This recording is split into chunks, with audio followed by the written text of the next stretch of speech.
Jamhira mun bandiraɓe sehlaɓe heɗotoɓe radio Sar nden ko ñalawma aljuma hawri ko 3 lewru octobre hitande ujunnaji ɗiɗi nogas e joyyi habruji moɗon e ɗemgal pulaar noon to États-Unis puɗɗoɗen ɗum noon gouvernement mo États-Unis eɓe continue hande shutdown ɗum noon ko ene wonde ala fof nanodiral dañgal oɗo saha joni hakkude mabɓe kamɓe républicain e kamɓe démocrate en kanko Donald Trump mun continue hande hutoraji peeje foof pour bonnude inde démocrate en et surtout kadi hadde kala programme uji ɗi ganduɗa en bawɗe wallude yimɓe hewɓe liggotoɓe gouvernement fédéral heddade liggeyaji mum habruji men ha hande toon to États-Unis hono ko Puff Daddy jimo gandanoɗo jeeyaɗo toon to New York ñawre makko yalti hande yo faama duuɓi nayyi e lebbi ɗiɗi pawa makko yo sok non ma ƴeew so tawi kanko Donald Trump kadi mo continue hande ƴewde so tawi mo yaafo oɗo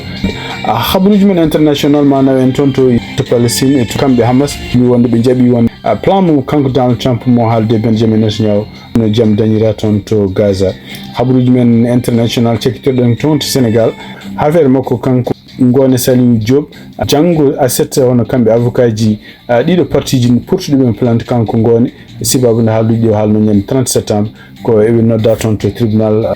pour heɗe fottude procureur uji cakki tortoɗen habaruji meɗen ko jokkodirde Tidiane Niang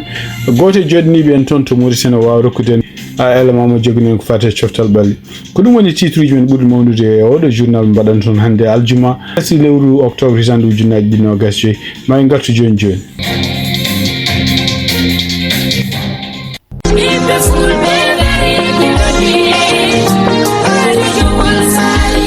Radio Jowol Sare International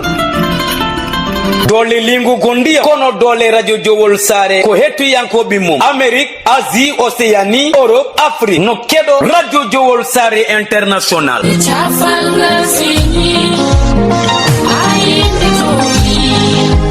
Jiɗɗa ko kabaruji jaggu Radio Jowol International gilay émission ngaji dini ha e fina tawa tarindi kono ɓamtare kala kena wallita gurdam aade ena yewteno haale e nder Radio Jowol International wonandi jogiiɓe publicité jokkodir eya Radio Jowol International caggal indicatif Mauritanie waɗa 46 53 84 09 walla mbaɗa 44 18 77 18 walla mbaɗa indicatif dowlaji dendude Amérique plus 1 513 668 03 94 bandiraɓe musidɓe tedduɓe heeɗi min Abou Diobo El Hadji Ngori momi hetto Radio Jowol International.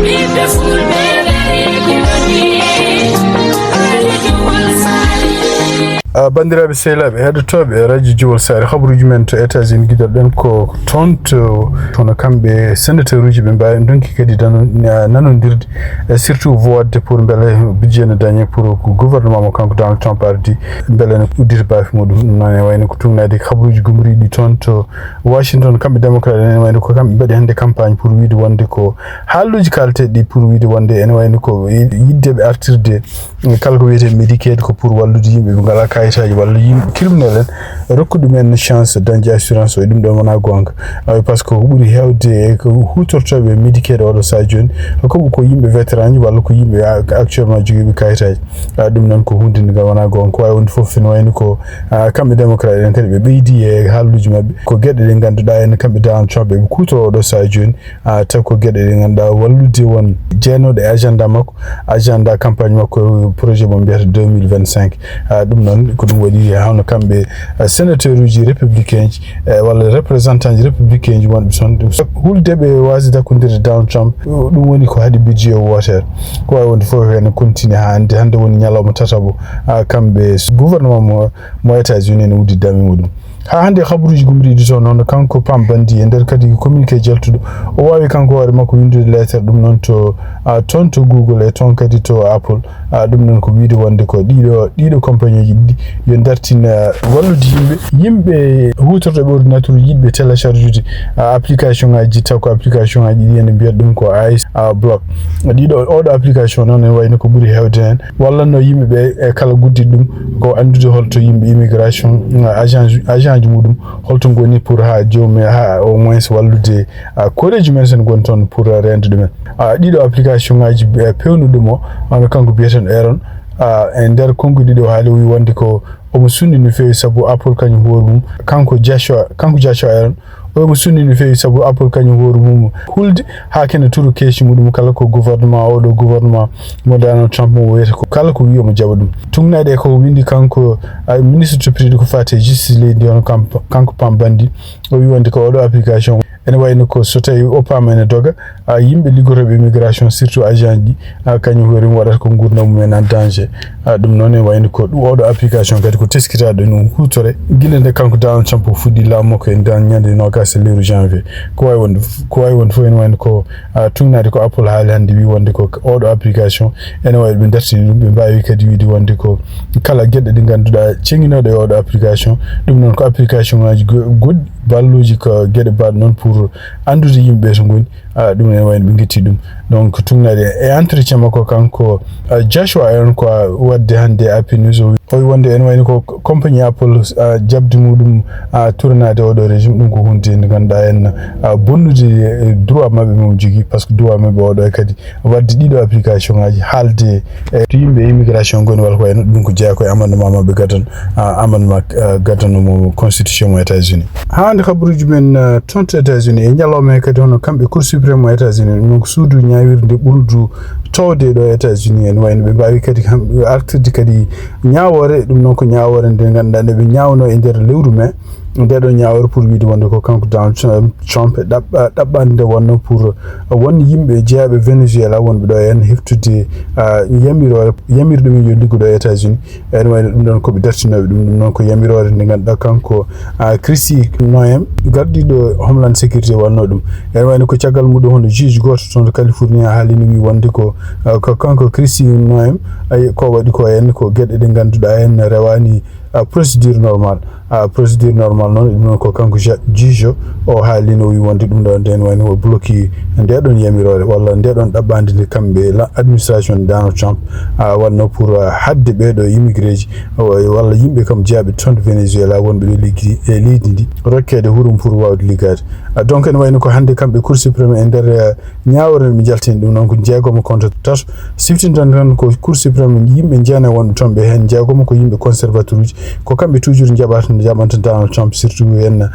gedde de ganduda e dabbata o do dumun fof donc be mbi wonde ko en wayno ko nyaawonde be nyaawno e lewru mendu de ko den nyaawore hande artema be dum non kadi en wayno ko be continue hande wiide wonde ko Donald Trump ne jogi droit wadde dum don be ni wonde ko haysindo ko den nyaawore den o wano adani en waylima holno foti yimbe be ganda o do sa joni hadde se be ligade wala ko en kono ne wayno holko ni sababu ben kade ligade walla ni kade wonde do leyde en way dum waylani tunna hande khabruji gumri di tonte NBC News ande do nyaawor so continue wadde wala kanko Donald Trump so mi yemram dum en way ko tum jo photo ken wona temed ken buru temed jeego mu jinere neddo tako yimbe jeabe tonte Venezuela o wonbe do leyde donc na kadi so ben kada am ligade leyde firti wonde ko kayta jogino pour sorna do leyde en way ko boni donc firti wonde ko beren woni ko ngoni o do chance jon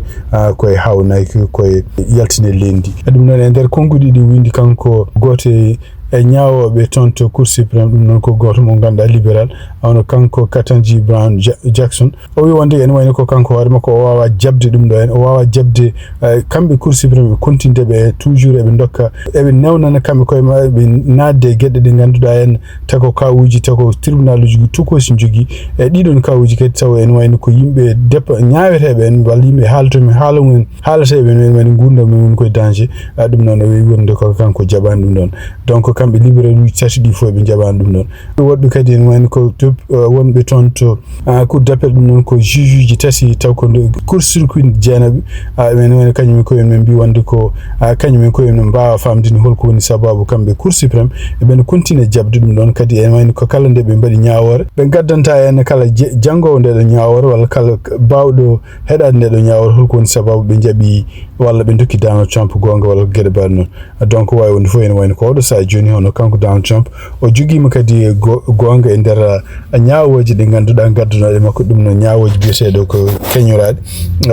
taw ko kanko lamma ko kanko Donald Trump neldino ton e surtout nde do nyaawore kadi siftin don won nyaawono de gile mois de mai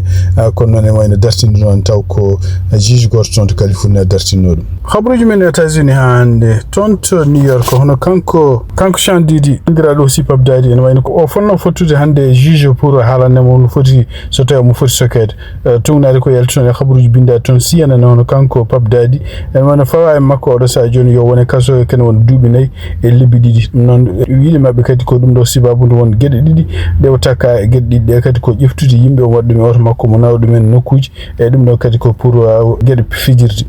donc en wayno kadi tuna hande ko nyaawore nay ko yaltini kadi kanko war makko foti yabdi ken wona temedde $1,000 dum non ko kalisaji de fawa sibabunde bonandeji de waji ko way wonde fo e tumnade kadi halluji gumi ton hono avocat makko en wayno ko kanko war makko biyetedo Brian Steele e der kongudi wali wi wonde d'abord ko juge o do en ko fawe kanko Puff Daddy ko inde do nyaawore wona gede de ganda en wiye wonde ko teddude gede teddude wonande américain e wiide makko kadi ndo ko hunde de ganda en foran wonde kanko Puff Daddy non o yiyama non hucciti e tribunal o hucciti kadi yimbe e télévision e surtout en yimbe be ganda en leptinoma e juude makko o wonde ko mo faami wonde kanko war makko mo jabi kala gede de wadde ko gede kersinidi ko gede nefnidi ko gede kadi kanko war makko e ha hande en nyawnimo o ko non e wayno ko mo yaafno yimbe kala mo ganda o toñi dum o mo yaafno kadi kala mo ganda kadi meddo toñede sibabude hareji hakkunde rewbe wor walla hareji der galleji ko wonde fo en wayno ko ena damina hawnaki so tawde Donald Trump na haalno pour yaafadem hawnaki Donald Trump so ma jeewo o dumunaji garoji so tawen felliti yaafadem Donald Trump no wino ko yaafara ko sabu en wayno hasini di yaafadem kanko Puff Daddy ko seydi mum wonno ko non e der campagne binudi dum non ko kitale binudi kanko Puff Daddy o haalino Donald Trump haaluji bondi donc Donald Trump ko nandira ko neddo kala kaldo e mudum hunde walla kala mo neddo mo ganda bonni dum dogorani wonde seydi mum andaka non so tawi kanko Donald Trump mo jogori continuité waddi ko wino ko pour yaafade Puff Daddy donc nyaawor makko kanko Puff Daddy yalti hande mo soge duubi nayi e lebbi diji bandiraɓe sehlaɓe heɗotoɓe radio Jowol Sare habruji men international giɗoɗen ko toon to Palestine e tugnadi kadi ko yalti tum noon CNN e télévision ngaji ɗifuro pour ɗum e jamma he walla kikiɗe hande toon to Palestine hono kamɓe groupe Hamas ɓe mbawi hollude wonde oɗo sa joni kamɓe koye mabɓe ɓe jaaɓi hono plan mo ganduɗa kamɓe kanko Donald Trump liggodiri e Benjamin Netanyahu pour no dañira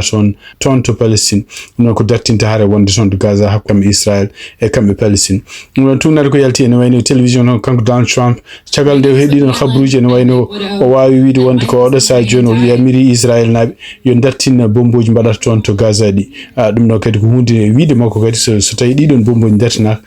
nanodiral ngal kamɓe Hamas e kamɓe Israël ɓe nanodiral pour surtout wallude ken wona ɓeɗo 46 yimɓe ha hande nangaɓe taw ko Hamas nangi ɗumen artira ɗum hunde nde weeɓani ko wawi wonde fof ene wayno ko e nder kadi ko yalti hono kamɓe Hamas ɓe jaaɓi kadi e plan makko kanko Donald Trump ko wi ko wonde ko so tawi dayire waɗi toon en wani koko laamotoɓe toon to Gaza ko yimɓe ɓe ganduɗa en ɓe yimɓe Gaza naɓe walla yimɓe Palestine naɓe cuuɓi e kadi ko yimɓe ɓe ganduɗa en respectuɓe kadi consensus wonni virti wonde ko cuuɓira ko par voie diplomatique démocratique e kadi ene wayno kadi ko yimɓe ɓe ganduɗa en suuɓi oftoroɓe kadi kuuli diine kanko Donald Trump o weltimi no fewi oɗo sa joni wayno ko tawde Hamas e Israël jaɓodiri guerre o ene wayno koma firti wonde ko kamɓe ɗiɗi fof ɓe jiiɗi ko jaam juɗɗo wooda donc en siftino on tan ko kanko Donald Trump o e nder ko yaltino hanki o haalino wi o rokki hono Hamas en wayno ko ɗo ha dimanche yo jaab proposition ngaji waɗi en pour jamno dañira toon ɗum noon ko wawi wonde fof tawde Hamas yaltini hande communiqué mum tawde hande yalti wonde kamɓe Hamas ɓe jaaɓi ɗum noon wayno kanko Donald Trump e nder déclaration mo waɗi télévision o weltimi no fewi ɗum noon kadi en wayno ko o ha e wiide makko kadi o wiide wonde ko ɗum ɗo kadi ma addu jaam toon to Palestine. See how it all turns out. We have to get the final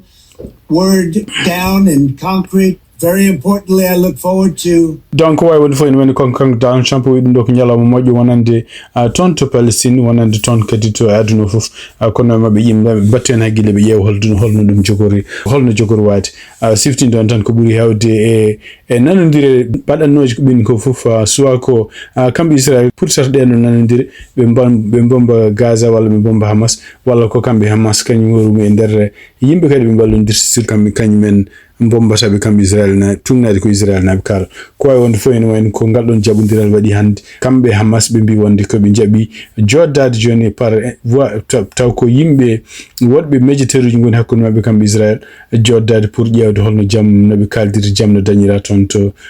Gaza donc siftindan tan ko halte odo sa joni tuggi geronde fuddi nyande 7 lewru octobre hitan ujunaji 27 ha do jarten do e ken wiye capanɗe jeegom e nayi ujunere ko famdi fof maayi ton ɗum noon en wayni ko nder kadi yimɓe haalteɓe nangaɓe ene wayni ko kamɓe ndehare nde fuɗɗide hisno wonde nanga e ton to Israel kamɓe Hamas naɓe nanguno ko 250 neɗɗo ɗum noon en mbi wonde ko ene wayni ko donc 17 ha hande ne wayni ko gartani taw ɓallu men gartani walla gartani kañum wurum e nder ɓeɗon 17 e hawnaki hen yimɓe 20 ko wurɓe donc hawnaki 20 ɓe ko mayɓe kamɓe Israel naɓe hitan ujunaji ɗiɗi en wayni ko kam Hamas naɓe mbawini jabde woppude ken won 137 neɗɗo kamɓe Israel naɓe kadi militaire ji mabɓe mbawino heptude yimɓe 6 ɗum noon taw ko yimɓe wurɓe e kadi ne wayni ko kamɓe Israel naɓe mbawino hebde 50 ɓandu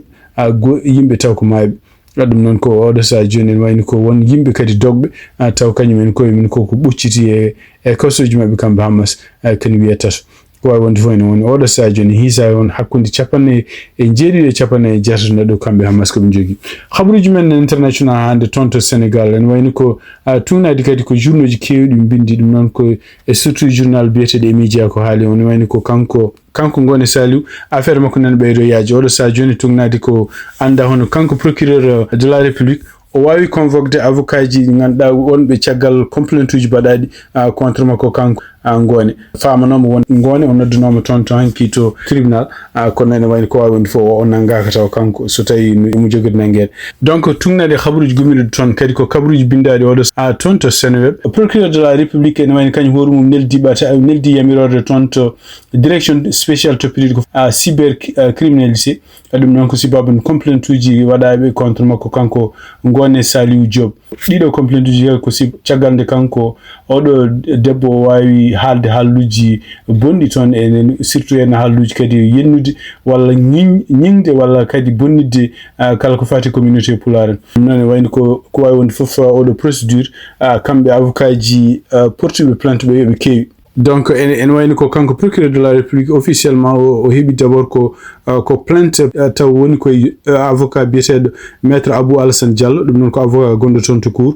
contre kanko Ngoné Saliou Diop e ɗum noon kadi ko sibabude caggal nde kanko ko Ngoné Saliou Diop o haaldi ɗon haalluji caggal muɗum kadi ne wayni ko famille makko kanko ancien président Macky Sall ɓe mbawi kadi portude plainte oɗon plainte kadi ko Samba Ndiaye oɗon kadi ne wayno yettima toon to procureur de la République donc complainte uji mbani leydi ɗum noon ko jiidayi ɗum kadi réaction ngaji kewɗi baɗɗi oɗo sa joni ko organisation ngaji kewɗi taw ne jeeya hen wona ARP ene jeeya hen tabital Pulagu Sénégal ene jeeya hen Kisal Dayre Pulagu ene jeeya hen kadi mouvement des élèves et étudiants fulɓe ɗiɗo fof ko organisation ngaji walla ko pelle ɗi ganduɗa beltake e haala makko kanko Saliou Dieng donc o haalno kaɗa ɗon haala ko ñande 13 lewru septembre hitande ujunnaji 225 ɗum noon ko toon to télévision kadi télévision gonɗo online ɓe mbiyata ɗum sans limite donc ɗiɗon témoin ngaji ɗiɗon haalluji ɗe o haalno ɗi ene wayno ko muusi yimɓe hewɓe ko donc jiida e ɗeɗo pelle yimɓe hewɓe surtout yenn artiste uji nene continue hande ina kaala haala makko ene wayno tugnade hande article uji bindade toon to E-Media oɗo sa joni kanko hoore makko ko sécurité makko spécial o jogui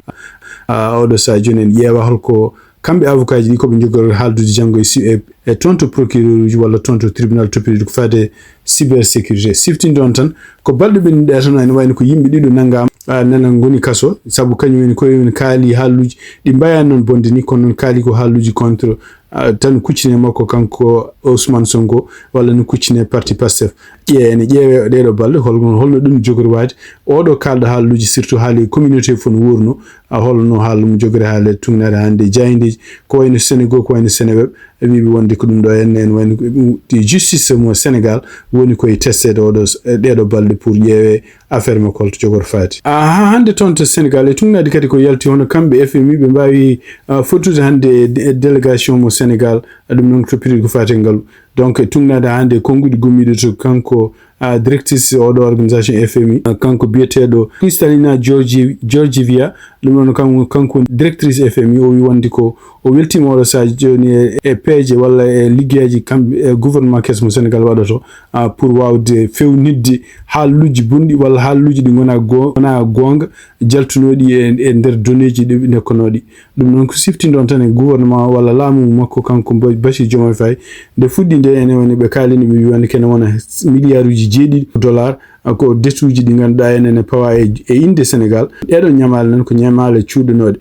ɗum waɗi FMI oɗon sa dartini kala kalisaji ponnoɗi rewde e ponnoɗi arde mabɓe kamɓe Sénégal pour ha laɓɓitine ko fate ɗiɗon haaluji ko wawi wonde fof ene wayno ko guila nden kamɓe laamu mabɓe fuɗɗi ko